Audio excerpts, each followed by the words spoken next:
Hello students. बेटा कल हमने पढ़ा था प्लैंक्स क्वांटम थ्योरी। आज हम उस पर एक दो न्यूमेरिकल्स कर लेते हैं। किस तरह के न्यूमेरिकल उस पर आते हैं आपको अपनी एनसीईआरटी बुक से प्रैक्टिस करनी है। For example, calculate the energy of a mole of photons of radiations whose frequency is 5 multiply 10 to the power 14 hertz. क्या निकालनी है? Energy of a mole of photons. Energy of a mole of photon की value कल हमने Planck's quantum theory में पढ़ी थी। क्या थी? E equals to H nu. H is the Planck's constant whose value is equals to 6.626 multiply 10 to the power -34 joule. It is the value for H, Planck's constant. और nu की frequency की value हमारे पास है 5 multiply 10 to the power 14। ठीक है, hertz में है। इसको हम सेकंड इनवर्स पे लिख सकते हैं। तो यहाँ से हम इसको सोल्व कर सकते हैं। ठीक है, अगर इसी में हम एनर्जी निकालें किसके लिए? 1 मोल के लिए। ठीक है, तो अगर 1 मोल के लिए हम फोटोन की एनर्जी निकालते हैं तो हम उसको किससे मल्टीप्लाई कर देते हैं बेटा? Multiply 5 multiply 10 to the power 14 multiply Avogadro number से। किसे मल्टीप्लाई कर देते हैं? एवोगैड्रो नंबर से। तो एवोगैड्रो नंबर की वैल्यू हमें पता है कितनी होती है? 6.022 multiply 10 to the power 23 mall inverse. तो हम इस वैल्यू को सोल्व कर लेंगे, हमारे पास इसका आंसर आ जाएगा। केवल डायरेक्ट वैल्यू पुट करनी है। ठीक है, फॉर्मूला हमें पता है, वैल्यू पुट करनी है। मॉल के लिए निकलवाता है 1 मॉल ऑफ फोटोन के लिए, तो एवोगैड्रो नंबर से हमें उस एनर्जी को क्या कर देना है? मल्टीप्लाई कर देना है। ठीक है, एक और क्वेश्चन है तुम्हारी एनसीईआरटी बुक का ही। द थ्रेशोल्ड फ्रीक्वेंसी गिवन है nu zero which is known as threshold frequency 7 multiply 10 to the power 14 second inverse. और काइनेटिक एनर्जी निकलवाई है। ठीक है, उस frequency values is equals to 10 to the power -15 second inverse. ठीक है, तो काइनेटिक एनर्जी निकालने के लिए हमने एक आइंस्टीन इक्वेशन पढ़ी थी। ठीक है, kinetic energy is equals to ½ mv²। ठीक है, और प्लैंक्स क्वांटम थ्योरी या उसके अकॉर्डिंग हमने E equals to H nu पढ़ा है। ठीक है, अगर हमारे पास दो एनर्जी है, एक फ्रीक्वेंसी है, एक थ्रेशोल्ड फ्रीक्वेंसी है और एक हमारी नॉर्मल फ्रीक्वेंसी है, तो फॉर्मूला क्या हो जाता है? H new minus H new zero. ठीक है, it means H new minus new zero. H की वैल्यू हमारे पास है 6.626 multiply 10 to the power -34 multiply new की वैल्यू हमारे पास है 1 multiply 10 to the power -15 -7 multiply 10 to the power 14। Value put करनी है, सोल्व करने हैं, हमारा आंसर आ जाएगा। ठीक है, तो ये इस तरह के न्यूमेरिकल्स तुम्हें सोल्व करने हैं। नेक्स्ट जो इम्पोर्टेंट हमारा टॉपिक है that is Heisenberg uncertainty principal. Heisenberg uncertainty principle क्या कहता है ये प्रिंसिपल? इस प्रिंसिपल के अकॉर्डिंग जो साइंटिस्ट था हेजनबर्ग, वर्नर हेजनबर्ग, उसने क्या बताया? The exact and simultaneously determination of position and momentum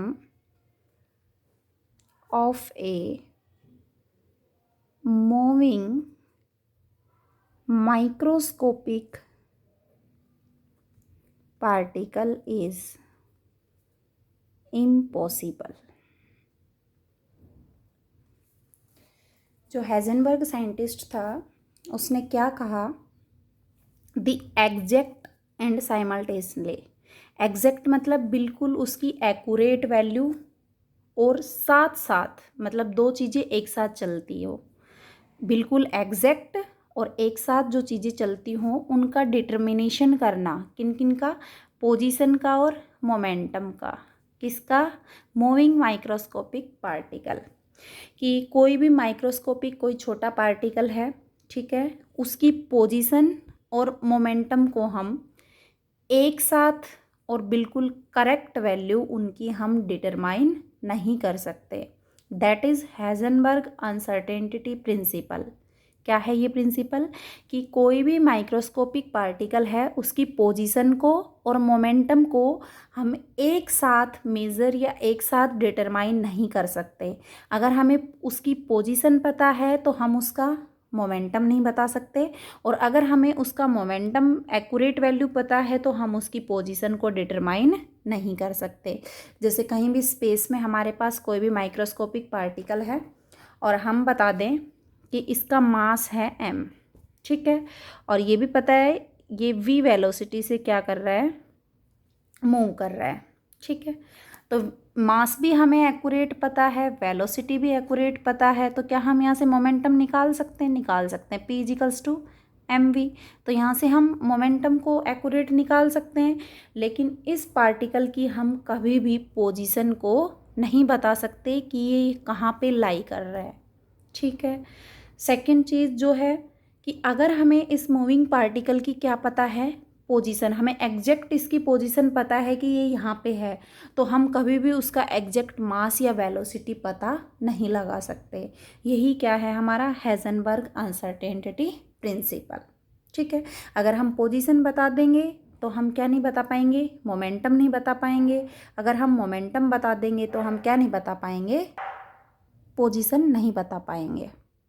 तो जैसे हम देखते हैं, जैसे हमने कोई मोमेंटम मेज़र किया, ठीक है, और मोमेंटम को मेज़र करने में थोड़ी सी एरर आ गई, मोमेंटम मेज़रमेंट एरर। मोमेंटम को मेज़र करने में हमारे पास थोड़ी सी एरर आई, जिसको हम किससे डिनोट करते हैं, डेल्टा पी से। इसी तरह अगर हमने पोजीशन का मेज़रमेंट किया, ठीक है, और पोजीशन मेज़रमेंट में भी हमारे पास एरर है, that is denoted by delta x. Delta P is the momentum measurement error and delta x is the position measurement error, ठीक है। तो इन दोनों का जो मल्टीप्लिकेशन होगा इसका, डेल्टा पी का और delta X multiply delta P is always equals to और greater than h upon 4 pi. The multiplication of delta x and delta p is always equals to or greater than h upon 4 pi. इसका मतलब क्या है कि minimum value delta x की और delta p की जो मेज़रमेंट एरर आई है, दोनों का मल्टीप्लिकेशन हमेशा और हमेशा h अपॉन 4 पाई के या तो इक्वल होगा या इससे ज़्यादा होगा।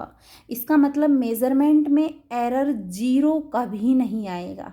ऐसा कभी पॉसिबल नहीं है कि मेज़रमेंट में एरर नहीं आए, ठीक है। वो हमेशा h अपॉन 4 पाई से क्या होगा, ज़्यादा या इसके equal, where h is the Planck's constant and pi is the 22/7 और 3.14, ठीक है। तो यही जो वैल्यू है यही हमारा क्या है, Heisenberg uncertainty principle. The multiplication of delta x into delta P is always equals to और greater than h upon 4 pi, ठीक है। It means the position and the momentum of a small particle is not impossible to measure simultaneously और exact, ठीक है। हम position और momentum किसी भी माइक्रोस्कोपिक पार्टिकल की बिल्कुल एग्जैक्ट और एक साथ दोनों को हम डिटरमाइन नहीं कर सकते। It means delta x into delta P is always greater than और equal to h upon 4 pi. It is the Heisenberg uncertainty principle, ठीक है। अगर इसमें हम बात करें कि हमें किसी भी उसकी वेलोसिटी पता है, ठीक है, कोई भी मूविंग पार्टिकल है, माइक्रोस्कोपिक पार्टिकल है, हमें उसकी वेलोसिटी पता है, ठीक है, कंफर्म है कि ये वेलोसिटी है हमारे पास और हमें उसका मास भी कंफर्म है। इट मीन्स हमें उसका मोमेंटम एग्जैक्ट पता है। ठीक है, कोई भी मूविंग माइक्रोस्कोपिक पार्टिकल है, हमें वेलोसिटी भी पता है, मास भी पता है। इट मीन्स हमें उसका मोमेंटम की जो वैल्यू है, एग्जैक्ट वैल्यू, वो हमें पता है। ठीक है, तो देखो ये हमारा हेजनबर्ग अनसर्टेनिटी प्रिंसिपल बोलता है delta x into delta P always greater than और इक्वल टू 4/h/4 पाई। ठीक है, और डेल्टा पी की वैल्यू हमें क्या पता है, एग्जैक्ट है। ठीक है, इट मीन्स पी की वैल्यू एग्जैक्ट है तो डेल्टा पी की वैल्यू क्या हो जाएगी, ज़ीरो। इट मीन्स कोई एरर नहीं है ना मोमेंटम में, पी की वैल्यू हमें एग्जैक्ट पता है। इसका मतलब delta P measurement error measurement in momentum, तो मोमेंटम में तो कोई एरर है ही नहीं, तो ये इसकी वैल्यू हमारी ज़ीरो। तो delta X greater than equal to 4 pi into delta P, और डेल्टा पी की वैल्यू क्या है, ज़ीरो, है ना।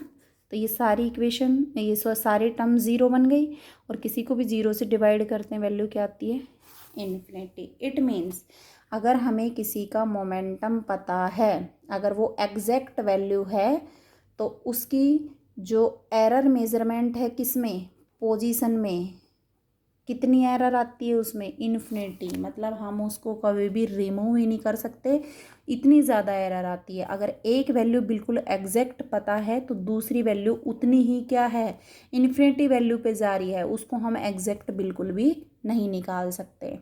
ठीक है, this is the error measurement in velocity, sorry position. अगर इसी में हम बात करें कि एरर मेजरमेंट निकाले किसमें, मोमेंटम में, अगर फॉर एग्जांपल हमें डेल्टा एक्स की वैल्यू एग्जैक्ट पता है, सॉरी एक्स की वैल्यू एग्जैक्ट पता है, पोजीशन हमें किसी की पता है, इट मीन्स डेल्टा एक्स की वैल्यू क्या हो गई, ज़ीरो, क्योंकि हमें उसकी एग्जैक्ट वैल्यू पता है। तो एरर मेजरमेंट में तो कोई मतलब यहाँ पे वैल्यू गड़बड़ होगी ही नहीं, तो डेल्टा एक्स की वैल्यू हमारे पास ज़ीरो ही आएगी। तो यहाँ से अगर हम वही वैल्यू पुट करें, डेल्टा पी इजिकल्स टू और greater than equal to 4/h/4 pi into delta X नीचे जाएगा, वही डेल्टा एक्स की वैल्यू ज़ीरो पुट करेंगे, ये टर्म पूरी ज़ीरो हो गई। ज़ीरो से किसी को डिवाइड करते हैं, क्या वैल्यू क्या आती है, इन्फिनिटी। ठीक है, तो अगर हमें पोजीशन पता है तो मोमेंटम हम नहीं बता सकते, अगर मोमेंटम पता है तो हम उसकी पोजीशन नहीं बता सकते। एक उसमें टर्म में एरर जरूर मिलेगी, तो हम दोनों को एक साथ नहीं डिटरमाइन कर सकते और उनकी एग्जैक्ट वैल्यू नहीं बता सकते। यही हमारा क्या कहता है, हेजनबर्ग अनसर्टेनिटी प्रिंसिपल। ठीक है, इस पे न्यूमेरिकल्स आते हैं। For example, if the error in position of a microscopic particle is 1.1 angstrom and find the error in measurement of momentum। क्या क्वेश्चन है, if the error in the position of measurement, position measurement में error जो है वो 1.1 आंगस्ट्रोम है, हमें किस में निकालनी है, मोमेंटम की मेजरमेंट में जो एरर है वो निकालनी है। इट मीन्स डेल्टा एक्स की वैल्यू हमें पता है 1.1 angstrom, it means 1.1 multiply 10⁻⁻10 metre.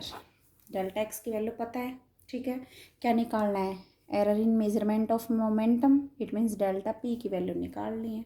ठीक है, तो हमें पता है according to Heisenberg uncertainty principle delta x into delta p h/4 pi. Delta x की वैल्यू हमें पता है। ठीक है, 1.1 multiply 10⁻⁻10 into delta P greater than equal to 4h/4 pi. H Planck constant है, वैल्यू हमें पता है 6.626 मल्टीप्लाई 10⁻34 जूल सेकेंड और अपॉन 4 पाई। पाई की वैल्यू भी हमें पता होता है। इस वैल्यू को उधर लेके जाओ, इधर मल्टीप्लाई हो रही है, इधर जाके यहाँ पे डिवाइड हो जाएगी और यहाँ से हमें किसकी वैल्यू मिल जाएगी, डेल्टा पी की। ठीक है, तो सिंपल सिंपल न्यूमेरिकल भी आते हैं इस पे। जैसे न्यूमेरिकल है हमारे पास, if the error in measurement of delta P and delta X are equal। कि मोमेंटम को मेज़र किया गया और पोजीशन को मेज़र किया गया, तो उनमें जो एरर आई, मेजरमेंट एरर, दोनों की इक्वल आई। ठीक है, find error of measurement in momentum. It means हमें क्या निकालना है, डेल्टा पी निकालना है। ठीक है, फर्स्ट लाइन से हमें क्या पता चल रहा है, डेल्टा पी किसके इक्वल है, डेल्टा एक्स के, है ना। Error in measurement of delta P and delta X both are equal. Delta P is equals to delta x.